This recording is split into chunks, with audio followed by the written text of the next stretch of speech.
again, we have that 4-part structure: get ready, dive in, discover, and then go. So the get ready is really all about the opening prayer, certainly. So we want to call the children together in prayer.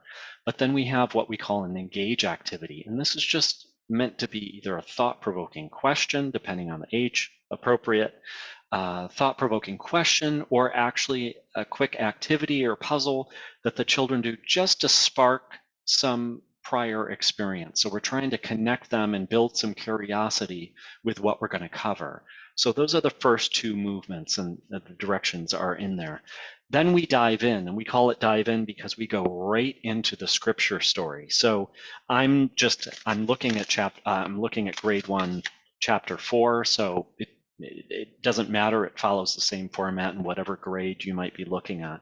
But the scripture focus, as you can see, invites the children to get right into, first, to navigate and to find. So we sort of challenge them to find the particular scripture story that they're going to be working with.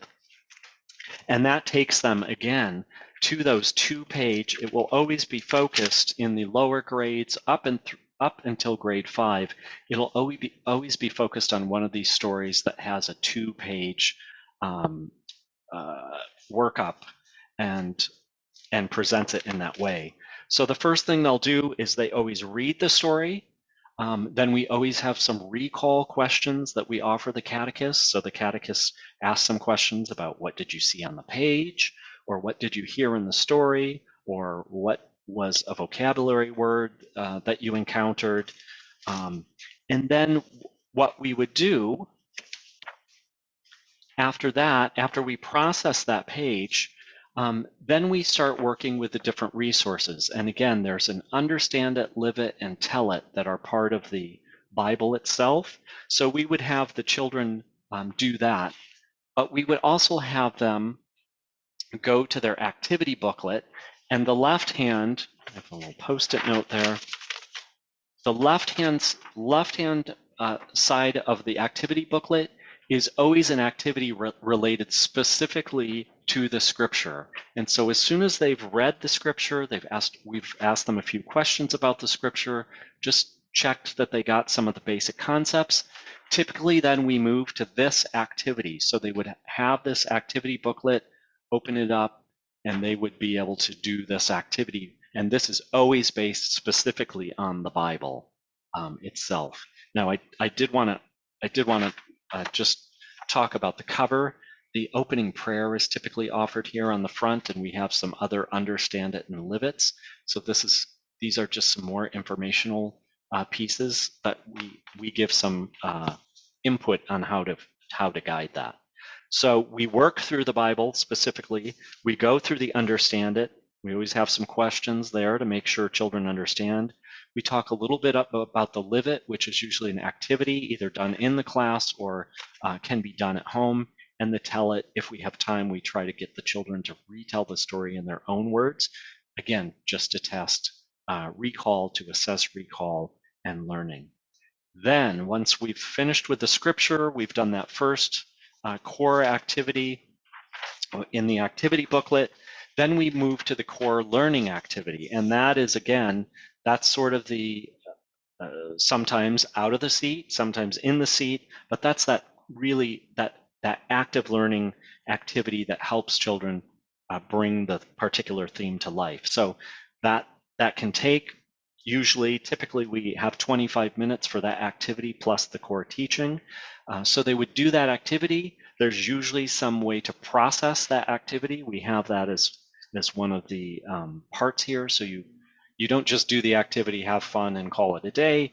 You actually lead the children through, okay, what do you think that meant? Or why did we do that? Or how did that tie into the scripture story that we just heard? Once the activity is finished, then we move into the core teaching. And this is typically done through the guide. We have bulleted points. Obviously, you don't need to follow super specifically, although some people like to follow those super specifically, but it gives you a sense of, here are the kind of points we really want to make with the children.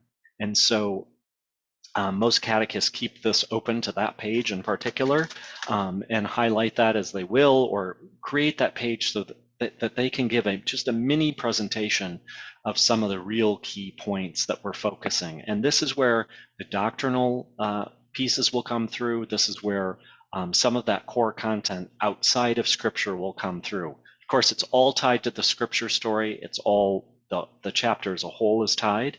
But you would walk them through that core teaching. Once you've done the core teaching, again, if you're following strictly the structure that's built here, after the core teaching is the second activity in the activity booklet. And this on the right-hand side page is an activity that's always based on some general concept or concepts that are taught through that core teaching. So that's something we really want to reinforce, make sure that the children can recall. So we created an activity around that. So again, left-hand side is always the Bible reinforcement activity, and the right-hand side is always the core teaching reinforcement activity.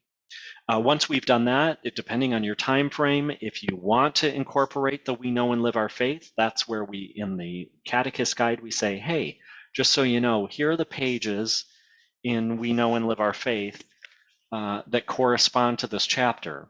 If you want to call those out to be read at home, or you want to read those in class if you have extra time, great. This is where that tie would be made. That's just sort of a suggestion box in there because a lot of people don't have time for that. And as I said earlier, send this whole piece home and have it done at home.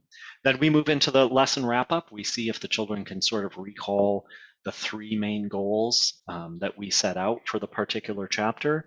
And we end with a closing prayer, which again is either on the front of this or it's something that the catechist says themselves.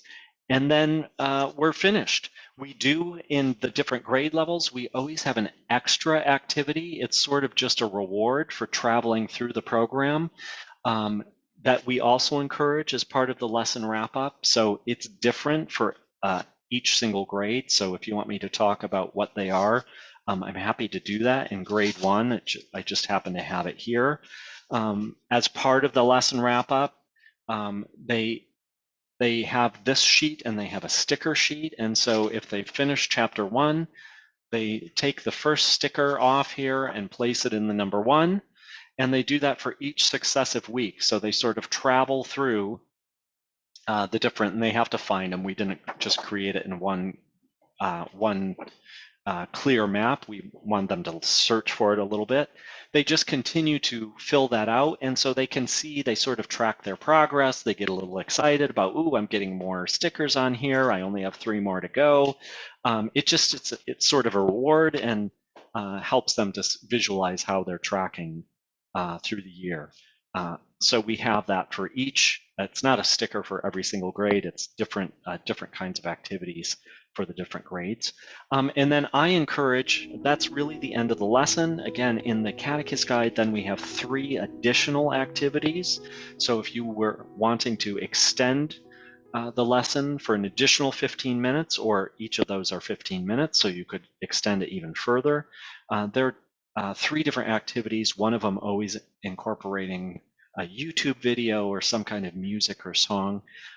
Then you could extend the activity that way, or if you felt like the core learning activity wouldn't quite work with your particular class, you might look through those additional activities and select one of those to be used. At the end of the entire thing, then I really encourage that the activity booklet goes home. Programs handle it differently. Some programs give the children responsibility for their own folder, and so they just track through the folder. Other programs only hand out the folders at the end to do the stickers and hand out the individual activity sheets as they are. That really depends on the particular scenario or situation that you're in. But I always encourage that this piece goes home, this activity booklet, because on the back is a created family page. This is specific for the family. we hear families go, well, I'm not really sure what's going on in religious education or what my child is learning this week. And sometimes it's hard to get that out of the child. So this is a wonderful way for parents to track along. We give them a little background reflection for themselves on the particular theme that's covered. And we always list 3 specific activities that families can engage in at home um, to focus on some of the themes that are covered in that lesson. This is also where we have our saint, which we always cover, and another prayer. Sometimes this is the closing prayer, but directions for that is always in the catechist guide. So this would go home with the parents, and that would be the end of the lesson.